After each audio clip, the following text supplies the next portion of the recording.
T'es là. Viens, pose-moi une question. T'es là.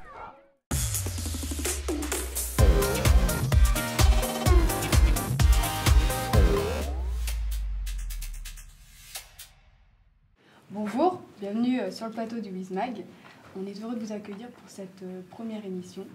Donc, vous ouvrez la 31e édition du Festival international du premier film. Donc, nous allons commencer l'interview. Vous êtes musicien, Oui, vous êtes auteur, aussi, vous êtes compositeur-interprète, également. mais vous êtes aussi un acteur. Oui, je l'ai moins fait, mais oui, ça m'est arrivé quelques fois. Vous avez joué dans des courts-métrages, dans Oui. des longs-métrages aussi, mais vous vous définissez comme une personne non cinéphile. Ah non, non, non, au contraire, je regarde plus de films que ce que je ne joue dedans, en fait. Mais non, non, j'aime beaucoup le cinéma. Quand j'étais au Beaux-Arts, on avait des longues après-midi où on avait une salle de projection et on nous projetait beaucoup de films de tout type de cinéma, d'ailleurs, cinéma russe, tout le cinéma français et différentes choses. Donc, non, non, le cinéma, c'est quelque chose d'important pour moi. Et même en termes d'inspiration aussi. Sur scène, on fait un spectacle où il y a beaucoup de choses visuelles et souvent, c'est des idées qui découlent de films que j'ai pu voir ou de pièces de théâtre, des choses comme ça.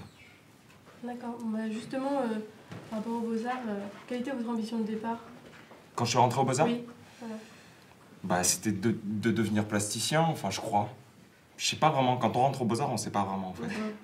Moi je dessinais un petit peu, finalement j'ai pas vraiment dessiné quand j'étais au Beaux-Arts, je dessinais vraiment la dernière année, au moment du deuxième diplôme, en 5e année.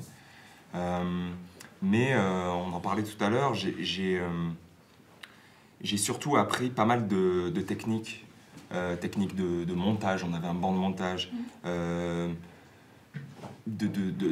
travail sur la photographie, sur Photoshop, des choses comme ça. Plein de petites techniques qui peuvent me servir aujourd'hui quand je travaille par exemple sur les pochettes de disques ou quand je réalise mes clips par exemple, de savoir voilà, comment utiliser tout ça et comment bien m'entourer pour que ça se passe bien, quoi.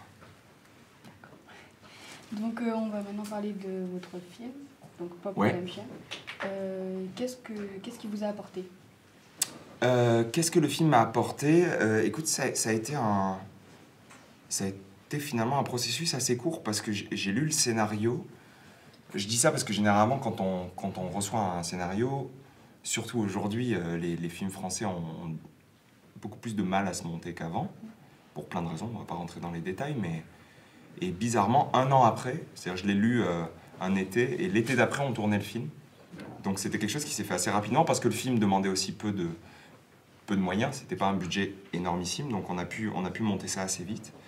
Qu'est-ce qui m'a apporté? Je pense que c'est d'abord à la lecture du scénario, il y avait quelque chose qui me plaisait beaucoup, c'est ce lien avec la musique, avec le métal que je connais, évidemment qui est plus éloigné de moi dans la musique que je fais. Et du coup, c'était vachement intéressant le personnage qu'on me proposait, le personnage d'Alex, avait quelque chose de particulier parce qu'il était finalement tous les leaders de groupe ont quelque chose d'un peu hystérique et en même temps touchant dans la façon dont ils exagèrent les choses. Il y a toujours un moment où ça devient touchant parce que ridicule. Donc j'avais vraiment hâte de jouer ce personnage-là. Et puis le tournage, bah, ça a été la rencontre avec d'autres comédiens. Jonathan Cohen, Grégory Gadebois, que je connaissais avant, j'étais ravi de tourner avec lui. Et puis voilà, ça se fait comme ça. Alexandre Astier, Audrey Fleurot. Et voilà, le film s'est fait comme ça. Et vous avez une petite anecdote à nous raconter sur le tournage? Qu'est-ce qui s'est passé? Bah oui, il y a eu beaucoup de trucs, ouais. Enfin, après, faut voir un peu le film, mais il y a des moments qui étaient un peu spéciaux à faire. Et notamment, on a une scène de live au Hellfest, qui est le gros festival de métal. Et donc, le seul moyen de pouvoir tourner ça et que ça puisse ressembler à quelque chose qui soit proche de ce qu'est le festival, c'était de tourner pendant le festival. Donc c'était un peu bizarre avec l'équipe, on était plongés pendant 2 jours au cœur du festival, voilà, ils nous ont accueillis et on a joué juste après Axel Rose. C'était assez bizarre sur la grande scène, ouais. Donc ça a été un moment particulier parce qu'en plus c'était au tout début du tournage et nous on était vraiment stressés déjà, ne serait-ce que de commencer le film et ensuite d'être au Hellfest et voilà, d'apparaître devant le public qui n'était pas un public qui n'était pas des figurants, qui était le public qui était là pour venir voir Axel Rose juste avant nous. Voilà l'anecdote. Est-ce que dans votre carrière, il y a des rencontres qui vous ont plus marqué que d'autres? Ouais, ça c'est toujours, c'est toujours important les rencontres. En même temps, là on parle de cinéma, mais tu vois, j'ai jamais vraiment l'impression que tout est éloigné. Même là, il y a quelques minutes, on était en train de faire les répétitions avant le spectacle de ce soir. Et je me rends compte que ce qu'on fait sur scène, évidemment, il y a de la musique, il y a du chant, il y a des choses comme ça, mais il y a aussi une façon dont on s'implique avec le corps, quoi. C'est-à-dire que dans le spectacle vivant, il y a une présence, quoi, scénique. Et tout ça, c'est lié aussi au cinéma pour moi. C'est quelque chose qui se croise. Et donc, dans les rencontres, je pense à Pascal Thomas, qui est le réalisateur d'un film qui s'appelle Ensemble, nous allons vivre une très grande histoire d'amour, qui est le premier film que j'ai tourné. Et de rencontrer un réalisateur qui a vraiment quelque chose, une histoire, qui avait fait de nombreux films, ça a été une rencontre marquante pour le cinéma. Et puis dans la musique, plein de gens, je pense à Christophe, Françoise Hardy, des gens que j'ai croisés comme ça au fil de mes albums, au fil de ma musique. D'accord. Donc avant de continuer avec vous, Julien, voici quelques images des préparatifs du festival.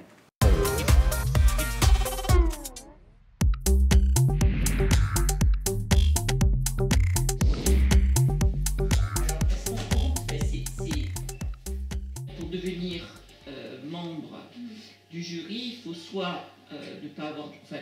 ceux qui ont vraiment un emploi. Pour moi, le jury est important, c'est lui qui va donner le grand prix.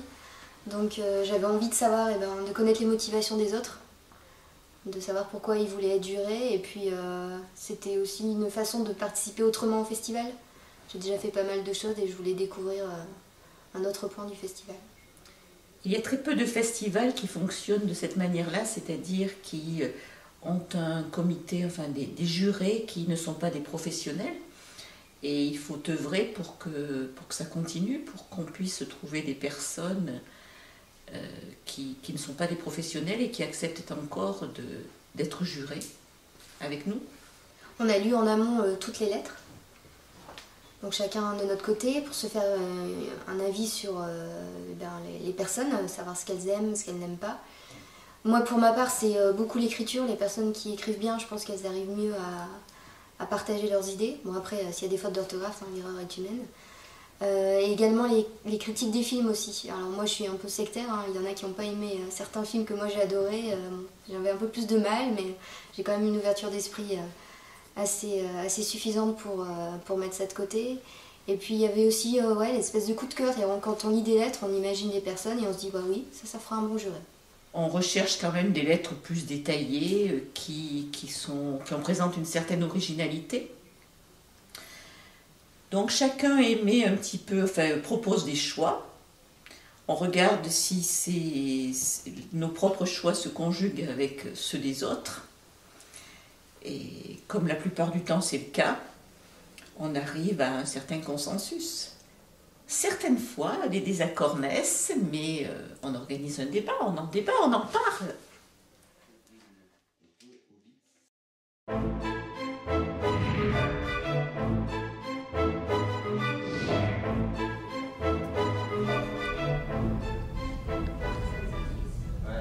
Qu'est-ce qui vous a poussé à devenir bénévole sur le festival ? Le fait que je suis arrivé sur Annonay, je ne connaissais personne et j'ai trouvé que c'était le bon moyen pour rencontrer des gens et m'intégrer sur la vie associative d'Annonay. En tant que bénévole, que faites-vous en amont et pendant le festival ? Je fais partie de l'équipe de visionnage en amont du festival et pendant le festival, je prends des permanences pour faire les entrées, vérifier les tickets, etc. Avant de commencer en tant que bénévole, aviez-vous déjà une approche plutôt intéressée du cinéma où vous avez vraiment découvert ça ? Je m'intéresse au cinéma, mais beaucoup plus depuis que je suis maintenant dans l'équipe de visionnage et que je fais partie des bénévoles du festival.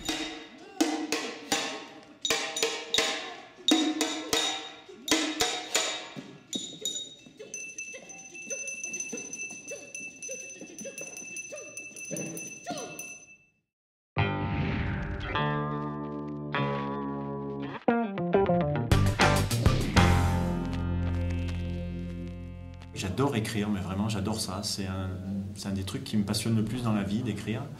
Et du coup, écrire sur le cinéma et ben ouais, c'est juste du plaisir, c'est que ça, c'est juste du plaisir. Manier les mots et les mettre dans des phrases et puis en trouver un bien, mais pas si bien que ça, et en chercher un autre pour mettre à la place, et voilà, ça c'est vraiment un plaisir. Voilà, c'est une activité qui m'occupe beaucoup, un peu pendant le temps du festival. J'écris aussi des chansons, et voilà, c'est une activité qui m'intéresse et qui me prend beaucoup de temps. C'est une semaine extrêmement fatigante, mais en même temps tellement enrichissante. Le journal papier cette année s'appellera Le Millefeuille. Une amie de Gaël Lamoureux. Celle qui On appelait la nounou des jurys. Oui. Elle a un blog cinéma, c'est ça? Ouais. Non, mais enfin, moi je crois pas que je l'ai rencontré.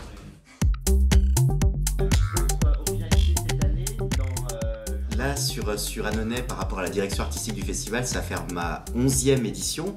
Donc c'est vrai, on peut se dire, à 11 éditions, peut-être qu'il y a une espèce d'usure qui se met en place. Et en fait, cette usure est tempérée par le fait que, effectivement, les films sont différents chaque année. Moi, j'adore parler cinéma. Et ce qui est très beau, c'est d'être entre les films et les spectateurs, d'être les personnes qui sont là pour mettre en relation les films avec les spectateurs. Et quand on voit des salles remplies, quand on découvre le film sur le petit écran, on est, la commission de visionnage, on est entre 8 et 15 personnes. Donc on voit les films dans un cadre très intime. Et ce qui est passionnant, c'est de suivre le cheminement et de voir ensuite le film projeté sur le grand écran, au théâtre, avec des fois 300, 350, 400 spectateurs, et de faire ce pari, de se dire, voilà, ce film-là qu'on a sélectionné une nuit, une soirée hivernale, et qui trouve son public au moment du festival, avec des spectateurs qui sont heureux, qui ont la banane quand ils sortent de la projection, et ben c'est vraiment la plus belle des récompenses, et c'est ça qui me remotive chaque année pour le festival. De retour sur le plateau de WizMag avec toujours notre invité Julien Doré. Nous allons dans cette deuxième partie faire une petite rétrospective sur votre année 2013. Donc, quels étaient les temps forts de cette dernière année? Je dois les préciser moi-même. Oui. Du coup, plein de choses, plein de choses. 2013, ça a été beaucoup de choses. Ça a été l'écriture du nouvel album, et puis l'enregistrement de ce disque avec les garçons qui sont là, qui sont hors champ, mais qui sont là, en studio.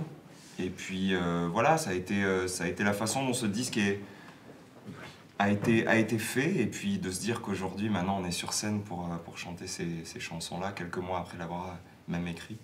C'est un petit peu particulier. Donc l'année 2013, quand je pense à ce qui vient de se passer là, c'est surtout ce disque et comment il a été fait. Ouais. D'accord. Et vous avez réussi à jongler entre le tournage du film et puis votre album? Oui, effectivement, on tournait à ce moment-là. Non, on tournait en 2012, je crois. Si je dis pas de bêtises. Je sais pas. Bon, enfin, en tout cas, oui. Il y a eu une période, quand j'ai tourné Pop Rédemption, on était en festival. Donc on jouait dans pas mal de festivals d'été. Donc je faisais des allers-retours entre je tournais le film la journée et je partais en fin d'après-midi. Je rejoignais mes gars sur scène, on faisait les concerts, et puis le lendemain matin, je rejoignais l'équipe du tournage pour continuer à tourner le film. D'accord. Est-ce que vous avez des projets pour après Là, tout de suite, c'est d'abord la tournée, parce qu'elle commence tout juste, et puis elle part jusqu'en 2015, donc on va avoir beaucoup de dates. Et puis ensuite, je travaille aussi sur une musique de film en ce moment. Ainsi que sur un possible prochain album. Donc on commence déjà un petit peu à réfléchir à tout ça. Comme on voit, vous avez un parcours bien chargé, vous faites beaucoup de choses tout le temps. Est-ce qu'il vous arrive des fois de vous poser Oui, je suis souvent seul, chez moi. Mais voilà, cette chance qui m'a été donnée de faire de la musique, quoi, c'est forcément... comment dire, c'est le seul truc que je sais faire, que j'ai envie de faire. Donc, mon temps, j'ai envie de l'occuper pour ça. J'ai envie d'essayer de créer des choses, de les partager, de monter sur scène, de faire des chansons, d'en faire pour d'autres. Et ça occupe tout le temps la tête, en fait. Parce que c'est une immense chance. Et puis, je m'ennuie sinon. Et en même temps, tout ça, c'est tellement passionnant que c'est pas très grave de travailler autant tant qu'il s'agit d'art, quoi. Donc c'est votre passion, donc c'est votre vie, ça vous occupe tout votre temps. Ouais, ça prend beaucoup de temps. Et puis quand je suis chez moi, voilà, je regarde aussi beaucoup de football dans mon canapé. Je veux dire, voilà, pas tout le temps une activité où je mets un manteau et des cheveux. Il y a des fois, je fais pas grand-chose. Donc avec ce film, on peut dire que vous êtes la nouvelle star du cinéma? Je crois pas. Mais je crois en tout cas pouvoir dire que ce film a été chouette à faire. Ouais. Qu'il y a des moments que j'aime beaucoup dans ce film-là. Et puis surtout, voilà, c'est un film que peu de monde a vu. Donc je suis content que je suis content que vous en parliez et que vous le projetiez ce soir. Mais oui, c'est un film qui parle de musique. Et aujourd'hui, dans le cinéma, il y a peu de films qui parlent de musique. Et dans le cinéma, aujourd'hui, on s'intéresse à la musique, ne serait-ce que pour les BO.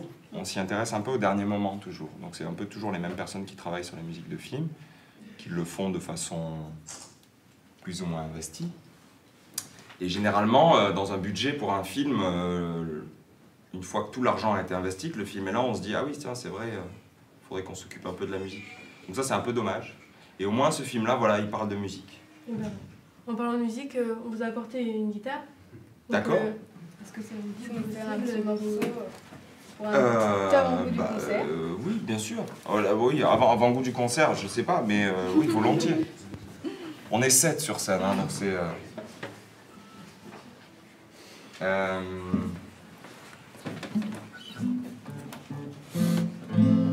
Je vais peut-être l'accorder en fait, parce que sinon ça va être peut-être coupé, je m'accorde et... C'est pas le moment le plus passionnant de l'interview.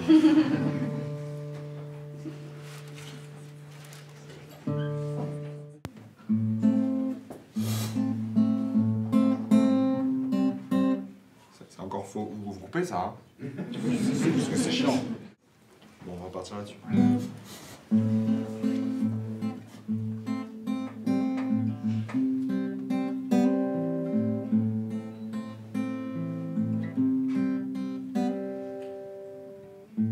Bébé comme un enfant qu'on déguise.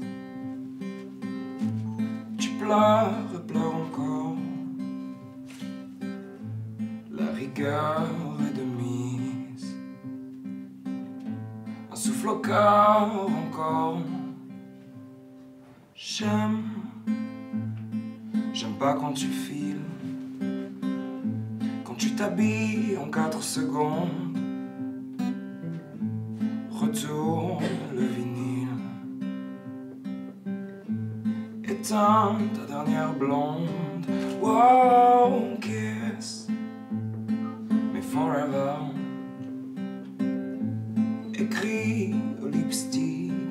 Wow, kiss me forever.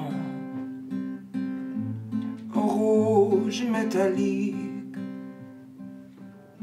Toujours tu pars sans laisser de mots. C'est comme ta signature agrafée dans le dos. Cicatrices et morsures. Tiens, les clés de la Punto. L'amour est dans le coffre. Y'a mon disque de Renault. Tiens d'ailleurs, je te l'offre. Wow, kiss me forever. Écrit au lipstick. Wow, kiss me forever. Au rouge métallique.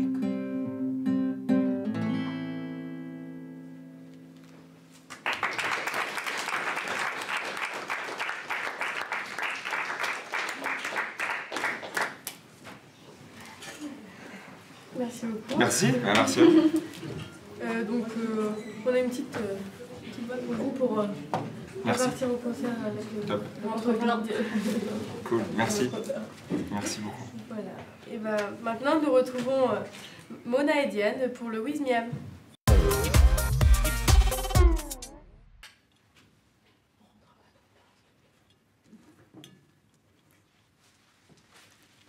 Bonsoir monsieur et bienvenue au Wismiam où nous avons l'immense honneur de vous accueillir ce soir. Bonsoir. Où est la 4e cuillère?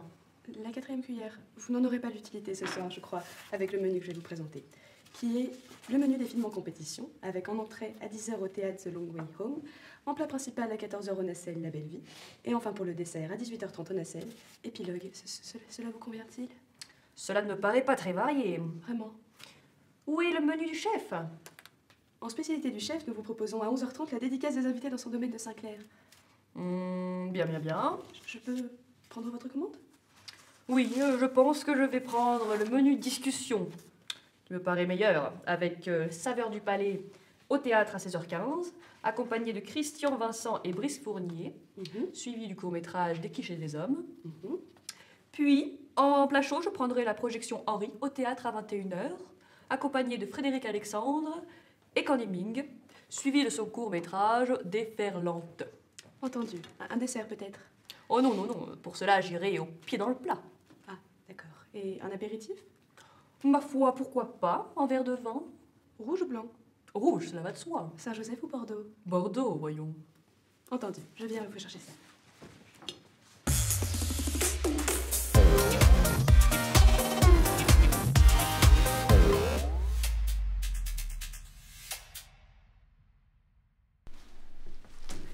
Votre apéritif. Merci. Je récupère votre menu. Cela vous semble correct? Une belle robe. T'es là. Viens, pose-moi une question. T'es là.